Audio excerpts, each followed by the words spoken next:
44,000 दरखास्तें बैंकों को भेजी गई हैं, मंजूरी सिर्फ 4,075 को मिली है। तो बैंकों की अदम दिलचस्पी की वजह क्या सामने आई है? देखिए, ये स्कीम बहुत अच्छी है। 9 अरब रुपए रखे गए थे और कुल जो है 1,20,000 जो मोटरसाइकिल हैं उन पे सर 80,000 रुपए फी मोटरसाइकिल सब्सिडी दी जानी थी।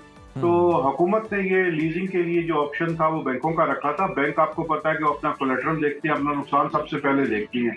इन जो ई बाइक्स है इस पे कोई मल्टीनेशनल कंपनी नहीं है, सारी लोकल कंपनी है। तो बैंकों के काफी खदशात थे, इस हवाले से दरखास्तों की प्रोसेसिंग बहुत स्लो थी। लेकिन जिन लोगों ने सेल्फ फाइनेंसिंग में ली है उन्हें फौरन मिल गया है। तो हुकूमत ने अब 9 बार के बाद देखा है कि इसमें तो सिर्फ जो है 5,500 जो है मोटरसाइकिल बिक सके हैं। तो इसमें फास्ट ट्रैक करने का क्या फायदा? तो इसमें इसके लिए फैसला किया गया है कि जो सरकारी मुलाजमीन है उन्हें ये दिया जाएगा। 10,000 रुपए जो है डाउन पेमेंट होगी, उसके बाद माहाना किस्त होगी। और यही मॉडल होना चाहिए। अगर ये बैंकों के साथ यही रखा जाता कि गवर्नमेंट सिर्फ उन्हें जो किसी किस्म का कोलेटरल की गारंटी कर देती और 10,000 रुपए पे वो दिया जाता, तो मेरे ख्याल से 1,20,000 जो मोटरसाइकिल है 3 महीने में ही बिक जाते। तो अब हुकूमत जो है इसे फास्ट ट्रैक करना चाहती है, क्योंकि ये जो हमने IMF के साथ एग्री किया है, क्लाइमेट प्रोग्राम में एग्री किया हुआ है, उसके तहत भी जो है इलेक्ट्रिक मोटरसाइकिल्स को और इलेक्ट्रिक व्हीकल्स को हमने प्रमोट कर रहा है। तो गवर्नमेंट जो है अब इसको फुली फास्ट ट्रैक करेगी और ये 3 महीने में जो अब नई स्कीम हुकूमत ला रही है इसमें ये डेफिनेटली बिक जाएंगे 1,20,000 मोटरसाइकिल ई बाइक्स जो है। और इसमें जो है सिर्फ 10,000 रुपए सरकारी मुलाजमीन को डाउन पेमेंट करनी पड़ेगी और उसके बाद जो है उन्हें माहाना किस्तें देनी होंगी। जी बिल्कुल सही। आमिर, ये कहिएगा कि सेल्फ फाइनेंस स्कीम में 99.6% कामयाबी का तनासुब है और बैंक फाइनेंस में 9% मंजूरी।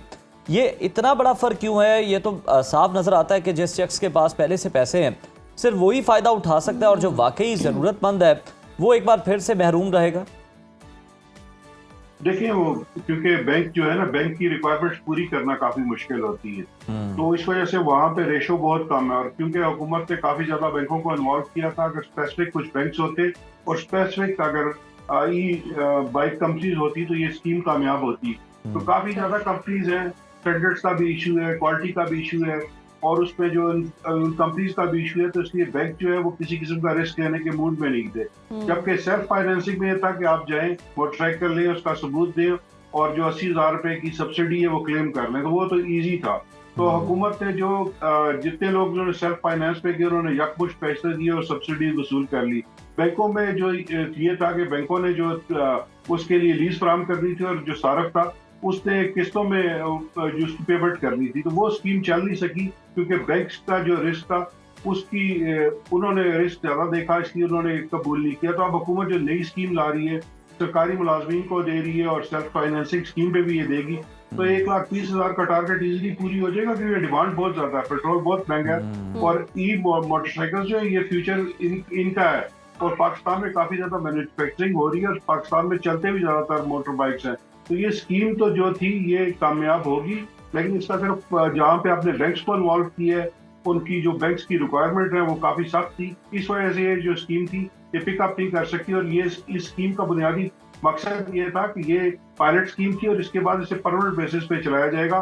गवर्नमेंट की सब्सिडी इन्वॉल्व नहीं होगी, लेकिन लोगों को जो है माहाना एक साथ पे ये मोटरसाइकिल मिलेंगे ताकि ई मोटरसाइकिल ज्यादा और पेट्रोलियम इंपोर्ट बिल कम हो सके। जी अच्छा आमिर, ECC ने जो पॉलिसी शिफ्ट की है इसके बाद एक आम शहरी को बाइक हासिल करने के लिए किन मराहिल से गुजरना होगा? देखिए, अभी तक तो हुकूमत जो है सिर्फ सरकारी मुलाजमीन पे रिलाई कर रही है ना, तो सरकारी मुलाजमीन को ये बाइक्स मिलेंगी। अभी आम आदमी को तो जो ये बाइक लेने में अभी भी काफी मुश्किलात का सामना करना पड़ेगा। लेकिन हुकूमत अगर ये कोशिश करती है कि जो मोटर बाइक कंपनीज है उनको ये इंश्योर कर दे कि वो एक साथ पे लोगों को मोटरसाइकिल दें और गवर्नमेंट जो है रिस्क जो है उसे पिकअप कर ले, तो ये स्कीम चलेगी और ये डेफिनेटली होगी। बाकी रवायती मोटरसाइकिल पे तो एक साथ पे मोटरसाइकिल मिलती है, तो ये ई बाइक भी मिलेंगी और जितना पेट्रोल महंगा है ये स्कीम जो है ये कामयाबी हासिल करेगी। जी कामयाबी हासिल करेगी। आमिर, हमें जरा इस हवाले से भी बताइएगा, पंजाब में हम देखते हैं कि कुछ हमें EV टैक्सीज जो हैं बड़ी ज़बरदस्त वो सड़कों पर दौड़ती हुई नज़र आती हैं।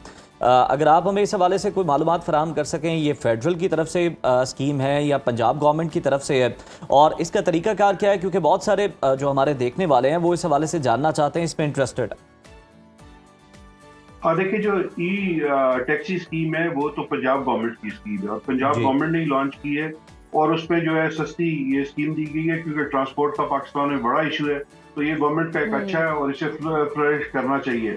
और वफाकी हुकूमत जो है अभी तक इस प्रोग्राम में नहीं है, लेकिन यहाँ पे जो कार मैन्युफैक्चरर्स है, इलेक्ट्रिक कार मैन्युफैक्चरर्स, वो काफी बड़ी तादाद आ रही है। तकरीबन जो है इस टाइम पाकिस्तान में 6 के करीब कंपनीज जो है इलेक्ट्रिक व्हीकल्स मैन्युफैक्चर कर रही है, जबकि 20 का अंदाजा है कि आइंदा साल तक 20 कंपनियां जो है यहाँ पे इलेक्ट्रिक व्हीकल्स मैन्युफैक्चरिंग स्टार्ट कर देंगी। तो उस पे फिर जब ये गवर्नमेंट को इंसेंटिवाइज करेगी, कुछ थोड़ा सा अगर इंटरेस्ट रेट्स में कुछ पिकअप कर ले गवर्नमेंट, कुछ सब्सिडी दे दे, तो वो स्कीम जो है फेडरल लेवल पे और सूबों के लेवल पे काफी कामयाबी से चल सकती है।